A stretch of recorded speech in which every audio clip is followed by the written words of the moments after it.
Hello, my name is Anika Noni Rose, though you might know me better as Princess Tiana. Today I am going to read to you from Nelson Mandela's favorite African folk tales. Look at all these amazing animals: a flamingo, a leopard who might say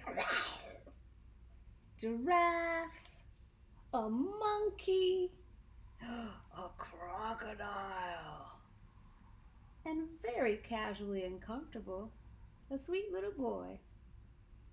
Africa is beautiful. This story is called The Guardian of the Pool.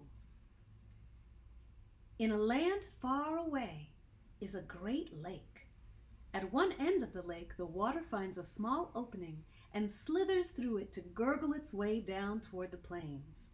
Through narrow, rock-strewn ravines, over cliffs, through the brown earth and green grasses it flows, until it is hemmed in by three large rocks. The river whirls round and round, trying to find a way out, round and round, faster and faster, until it makes a great whirlpool that sucks in the red and gold leaves that fall from the msasa trees, the gnats that dart across the water, and the butterflies that flutter over the sweet-scented white flowers of the pondweed growing at the water's edge. At the bottom of the whirlpool lies a great silver water python, coil upon glittering coil of him, his snake eyes blinking, at the shafts of sunlight striking the water, his tongue flickering. A beautiful, terrible silver water python who is the guardian of the pool. But this is no ordinary python, for in the touch of his cold, wet skin lies healing. Healing for all the illnesses and pains of men and women. Healing for all who are brave enough to visit him in his home at the bottom of the pool. Ngosa sat beside the pool and watched the angry waters swirl about. The sun shone on her smooth brown skin and warmed her trembling body. Her mother was ill, very ill. Ngosa knew her mother would die unless she brought help. But to step down into those angry waters, to touch the silver python, to look into his black snake eyes, to draw near to that flickering tongue, in spite of the heat, Ngosa shivered. She was afraid. From beneath the water, the python gazed up at Ngosa and saw that she was beautiful, knew that she feared him, and longed to comfort her. Ngosa heard a cry behind her and turned to see her younger sister hurrying across the fields. Now, look at that. It's a beautiful, beautiful water. A big, big, stunning python, which is a snake. And all the water plants, including a small snail. Ngosa! Ngosa! She called. Make haste, for our mother is surely dying.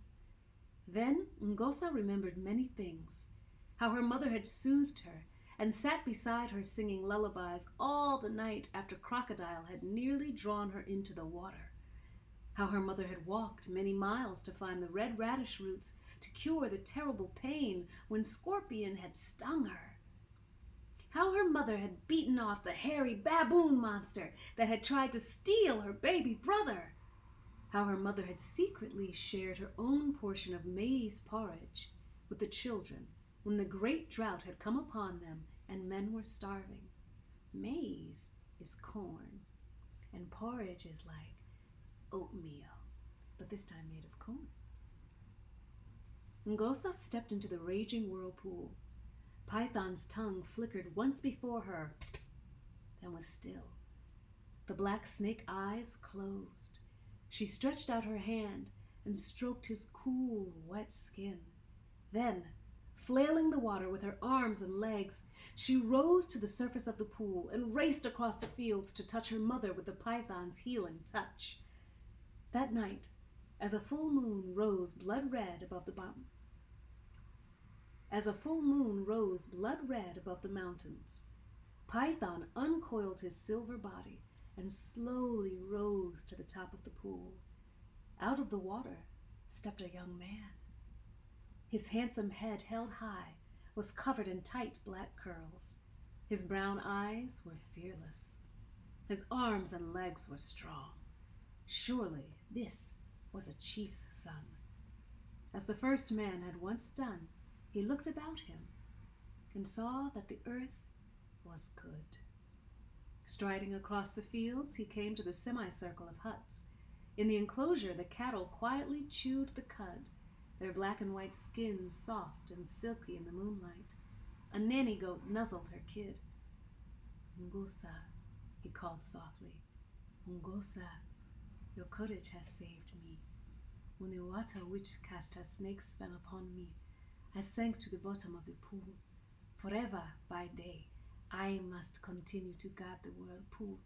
But now, because of your courage, by night I may assume my human form. By night, I may reveal myself to those who are brave and beautiful. You are surely brave to have visited me in my python form, and I can see that you are beautiful. Come." As Ngosa stepped from her hut, the chief's son slipped around her neck a necklace of milky blue and green moonstones strung on a thread of silver moonlight. Now, Ngosa spends her days at the whirlpool's edge, playing sweet music on her ugubu, for pythons love to hear the music of human beings. And at night, she slips her moonstone necklace around her neck and waits for the chief's son to rise from the water. Look how much water Ngosa dove through to reach this snake, to save her mommy, to touch her mommy with his healing touch. She didn't even know that in saving her mommy, which was the most important thing for her, she also was going to meet perhaps a lifelong friend. Sometimes we find blessings where we least expect them. Thank you for listening with me. I hope that you enjoyed The Guardian of the Pool, one of Nelson Mandela, one of our greatest heroes, one of his favorite African folktales.